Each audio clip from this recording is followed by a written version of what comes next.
No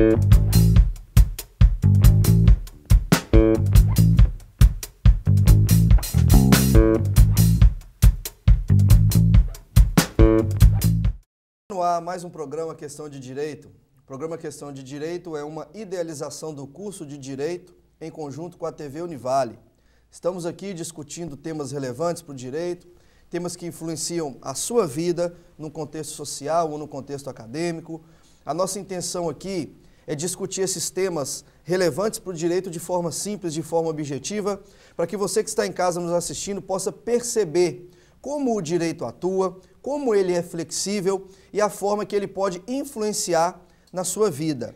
Nós vamos aqui hoje tratar de um tema de suma importância e que está no ápice agora, né? Nós tivemos aqui um programa anterior em que nós trabalhamos o impeachment, vimos aqui alguns conceitos sobre impeachment, o viés político, o viés jurídico, e hoje nós vamos trazer aqui como se fosse uma espécie de continuação daquele programa de impeachment, o impeachment 2. Por quê? Porque de lá para cá nós tivemos algumas situações de fato.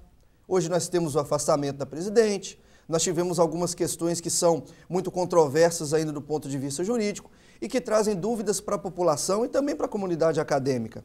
Por isso nós estamos aqui, dando continuidade a esse tema tão importante. Eu tenho aqui na minha esquerda o professor Felipe. O professor Felipe, ele é professor de Direito Constitucional, ele é também o coordenador do curso de Direito aqui da Univale e vai estar também abrilhantando esse debate conosco aqui.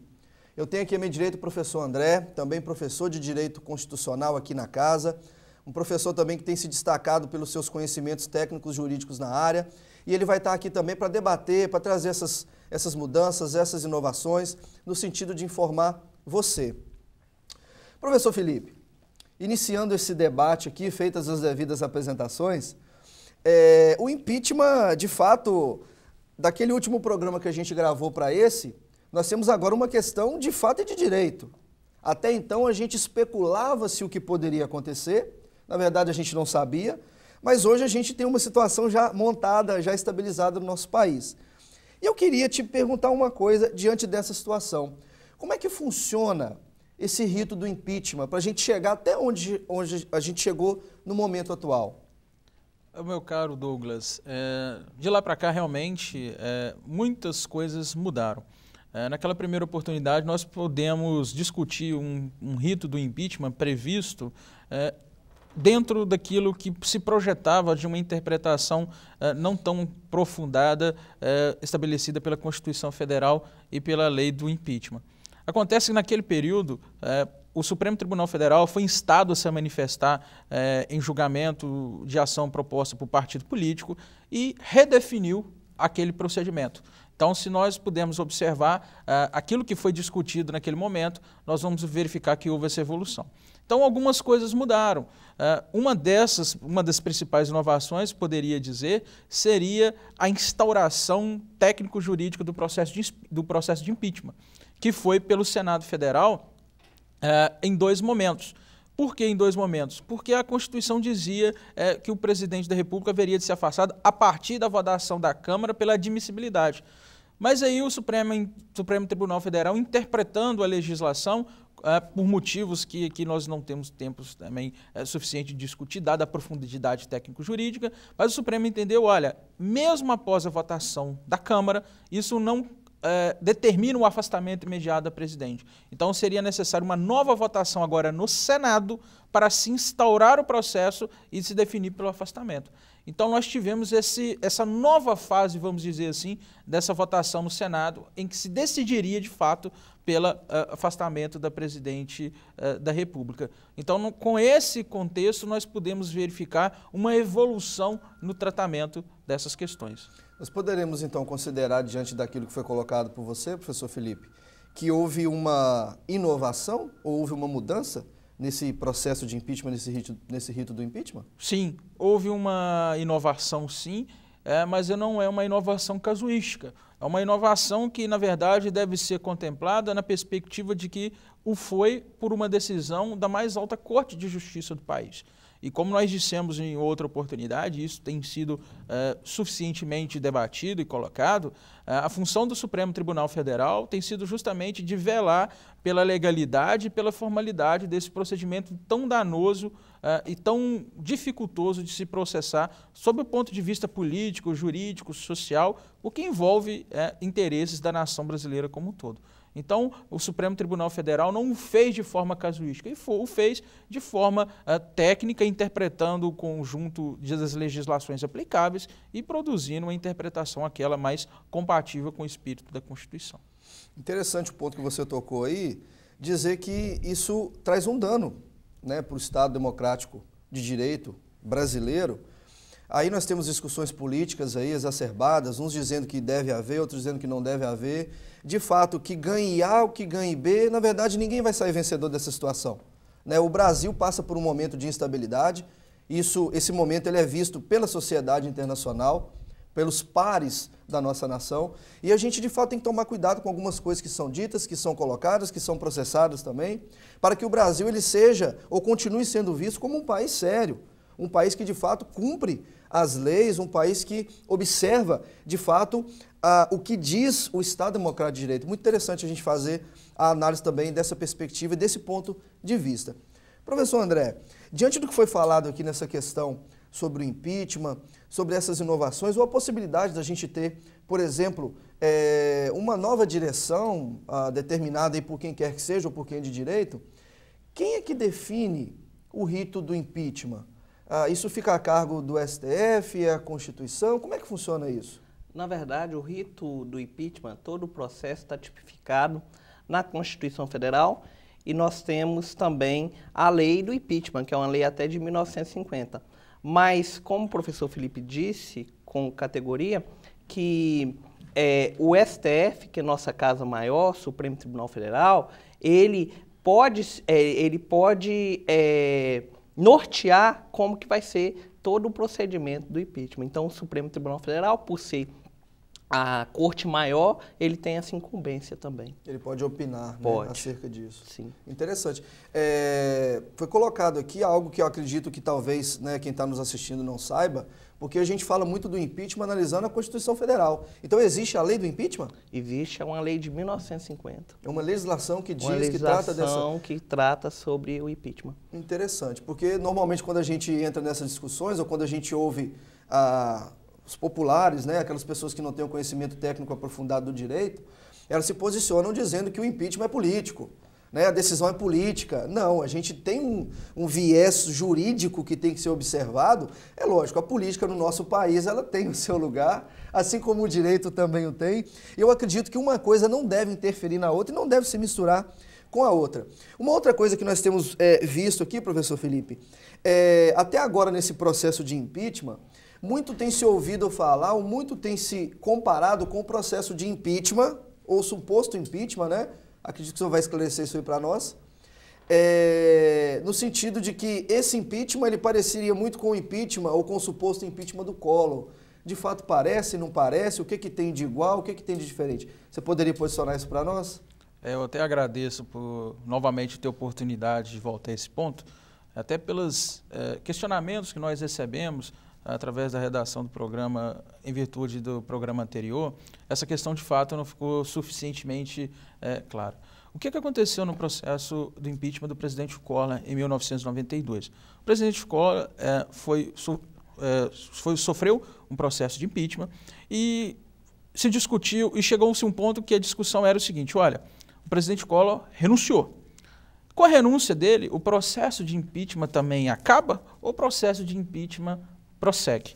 E isto, do ponto de vista jurídico, dentro da técnica processual, nós conhecemos isso da técnica da prejudicialidade. Quer dizer, tem como julgar uma situação de fato que não existe mais? Ou seja, eu avançar com o processo de impeachment, mesmo o presidente tendo renunciado. Eu estou julgando que presidente, se ele já renunciou? Então, essa discussão foi colocada naquela época e levada ao Supremo Tribunal Federal. E o mais curioso é justamente que um dos ministros do Supremo Tribunal Federal à época, o ministro Paulo Brossat, um eminente constitucionalista, ele tinha um livro sobre o processo de impeachment, ele dizia o seguinte: olha, o presidente renunciando acaba o processo de impeachment, ele tem que ser encerrado, há uma prejudicialidade. E quando chegou no Supremo Tribunal Federal, ele disse o contrário, olha, o processo prossegue. Então ele foi indagado por um dos ministros e ele dizia, professor, mas o senhor escreveu isso no seu livro? Ele disse, ó, livro é livro, processo é processo. Mas o que ele quis dizer com essa metáfora? Olha, que o Supremo ele deve interferir o mínimo possível nas decisões do Poder Legislativo. Então, uma decisão do impeachment é um processo muito caro, inclusive do ponto de vista político, caro nos ganhos da nação, na perspectiva da República. Então, essa semelhança com o caso Collor, que se projeta agora, é tentar passar a ideia para a nação dizendo o seguinte, olha, por ser uma lei de 1950 e que foi escrita sobre a égide da Constituição de 1946, e de lá para cá, 3 outras constituições foram editadas e a lei continuou lá. Então, o Supremo foi interpretar modernamente aquela legislação, adaptando a Constituição vigente, e respeitando o máximo possível o que ocorreu no julgamento do presidente Collor, justamente para não fazer o quê? Casuísmo. Dizer, olha, o Collor foi processado de um jeito, a presidente Dilma agora vai ser processada de outro. Então o Supremo diz, olha, isso não é possível do ponto de vista jurídico. Então tenta se respeitar no sentido, mesmo da evolução das normas jurídicas, tenta respeitar ao máximo o procedimento que foi observado em 92 em relação àquele que se tenta observar agora em 2016. Não exatamente igual, mas sem também fazer casuísmos nesse momento que nós vivemos. Interessante, porque embora o direito evolua, nós precisamos ter estabilidade e segurança jurídica, não é, professor André? É fato, contribuindo com a fala do professor Felipe, no caso Collor, eu acho interessante que a denúncia, porque a denúncia de impeachment, qualquer cidadão pode fazer. O cidadão tem título de eleitor, ele faz a denúncia lá na Casa Legislativa, que é a Câmara dos Deputados. O presidente da Câmara dos Deputados ele vai analisar essa denúncia, ele pode trazer para discussão na Casa Legislativa, na Câmara dos Deputados, o processo vai iniciar ali. Aí os deputados, nós já falamos aqui, talvez em outro programa, os deputados serão responsáveis para aquele juízo de admissibilidade, aceitar ou não a denúncia. No caso do Collor, foi aceita a denúncia. Quando o processo estava já no Senado, o Collor, diferentemente do que ocorre agora, vai ocorrer agora no Brasil, o Collor ele já teve o direito de manifestar antes da instrução probatória. O que está ocorrendo agora no nosso cenário atual, a presidente Dilma, ela poderá manifestar após toda a instrução probatória. Então, o Collor teve a regra, na época, ele poderia manifestar antes da instrução probatória. Quando que no Senado, o Collor ele já renunciou. Então, quando o processo foi para o Senado, ele já renunciou. A presidente Dilma não renunciou. Outra questão é se formos analisar também essas semelhanças, muita coisa, como o professor Felipe disse, está seguindo a mesma regra de 92. Mas no que tange à denúncia, é interessante que a denúncia do Collor era em virtude de cheques fantasmas que foram dados, esse dinheiro era sobra de campanha, né, eleitoral, e que supostamente o presidente, ex-presidente hoje, ele adquiriu um veículo Fiat Elba e realizou uma reforma na casa de uma senhora chamada Dinda. Esse foi o objeto da denúncia em 92. O Collor, ele renunciou e mesmo com a renúncia dele, o entendimento foi que os direitos políticos dele seriam suspensos. Então ele ficou inelegível durante 8 anos, mesmo com a renúncia, porque era o entendimento que já vou ser cassado, eu vou renunciar. Não, mas mesmo assim ele teve seus direitos. Justamente pelo processo ter prosseguido. Sim, né? Correto. Foi um julgamento de um presidente que não existia mais. Interessante. Embora tenha perdido o objeto. Senso comum. Embora tenha perdido exatamente. o objeto. Aí o Senado entendeu que não houve perda do objeto. Dessa técnica jurídica é exatamente por isso. Interessante. Então, a técnica jurídica ordinária, vamos dizer assim, sofreu uma nova interpretação em termos de impeachment naquele momento. Então, hoje, nós não sabemos se essa decisão, esse precedente ainda pode ser ressuscitado. Como nós já tivemos a oportunidade de debater até aqui. Então, dentro dessa perspectiva evolutiva de direito, a gente não sabe aquilo que ainda permanece, mas existe um imperativo de segurança jurídica que orienta, evidentemente, toda essa discussão. Interessante. É fato que, só para concluir, que no caso Collor, judicialmente, ele foi absolvido de todas as acusações, 5-3 no STF na época. Então, ele foi impedido, mesmo com a renúncia, mas, posteriormente, em 94 já, judicialmente, ele foi absolvido de todas as acusações. Muito interessante. Nós vamos dar uma pausa, uma pequena pausa, para você tomar uma água, para você tomar um café, mas não saia daí porque a nossa discussão está só começando e ela está muito interessante. O programa Questão de Direito volta já já.